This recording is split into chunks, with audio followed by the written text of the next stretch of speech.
Samantala, sa mga karagdagang balita, kuha tayo ng report mula sa ating news team. Complainant ng third impeachment case laban kay Vice President Sara Duterte ay tiwala raw na makakakuha sila ng sapat na suporta sa plenaryo ng Kamara at maging sa Senado. May pag-uulat si Bombo Genesis Racho. Kampante si Father Joel Sabalia na makakakuha ng sapat na suporta mula sa plenaryo ng Kamara ang impeachment complaint laban kay Vice President Sara Duterte. Si Father Sabalia ay ang nagsisilbing complainant sa ikatlong complaint laban sa pangalawang Pangulo na ngayon ay kilala bilang Sabalia et al. Sa panayam ng Bombo Radio Philippines, sinabi ni Father Sabalia na tiyak na magbabase pa rin ang mga mambabatas sa mga nalikom na ebidensya sa kabuuan ng 4 na magkakasunod na hearing tulad ng ginawa ng mga miyembro ng House Justice Committee. Git ng Catholic leader, na-establish na ng komite ang sapat na ebidensya upang suportahan ang grounds for impeachment at tiyak na ito rin ang makikita ng mga nakararaming mambabatas kapag dalhin na ang Consolidated Articles of Impeachment sa plenaryo ng Kamara. Babase po tayo doon sa ebidensya na ilalatag at consolidated report at doon po sana ay makita ng mga kongresista ang pangangailangan para panigan ano yung tama, panigan ano yung nasa batas, panigan ano yung sinasabi ng konstitusyon.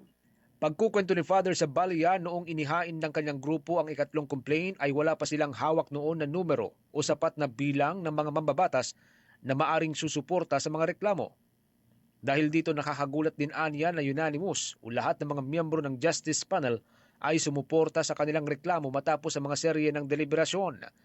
Gayunpaman, sa simula ay naroon na anya ang kumpiyansa ng grupo na susuportahan ng mga mamabatas ang reklamo dahil na rin sa bigat ng mga alegasyon at kasapatan ng ebidensya na naipresenta sa panel.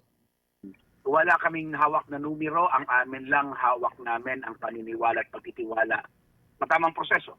At umaasa po tayo na ito po yung patuloy na titignan ng taong bayan, ang proseso at ang mga ebidensyang nilalatag. Kasi po sa pagkakasabi po ng Committee on Justice ay kumbaga na fulfill naman ng mga resource person. Kaya naglabas po sila at nag-decision po sila batay po doon sa aming complaint. Sa huli ay umaasa si Father Sabalia na ibabase rin ng mga senador ang kanilang desisyon sa bigat ng ipepresentang ebidensya. Magsisilbi ang mga senator bilang judges kung tutuloy man sa full trial ang kaso laban sa pangalawang Pangulo. Ayon kay Father Sabalia, mahalagang may presenta rin ang lahat ng mga ebidensya sa mga senador. Kapwa yaong mga ebidensyang naipresenta noong committee hearing at iba pang ebidensya na hawak ng bubuuin na prosecution panel. Simula pa naman po ay naniniwala po tayo sa mandato ng Kongreso para sa to initiate this trial, to initiate the impeachment, at pagtutuloy-tuloy ito sa Senado. Tumaasa lang po tayo na sana hindi magpapadala sa mga pressures at kung meron man. At kung wala, sana tuloy-tuloy ito. Again, umaasa po tayo sa mga senador na sila ay babase hindi sa kanilang political leaning, kundi base doon sa ebidensya. At alam ng taong bayan yan. Bahagi pa rin yan ang pahayag ni Father Sabalia sa exclusive interview ng Bombo Radio Philippines. Inaasahang ipepresenta na ng House Justice Committee ang Consolidated Articles of Impeachment sa araw ng Lunes, Mayo 4. Ito ay mula sa pinagsama o pinag-isang nilalaman ng Sabalia et al. At Cabrera et al.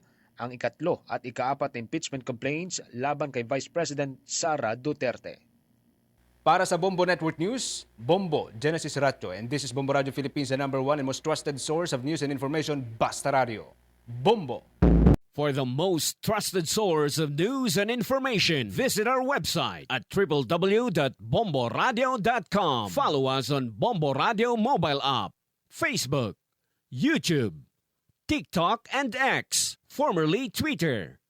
Like, share, and stay connected. Anytime, anywhere.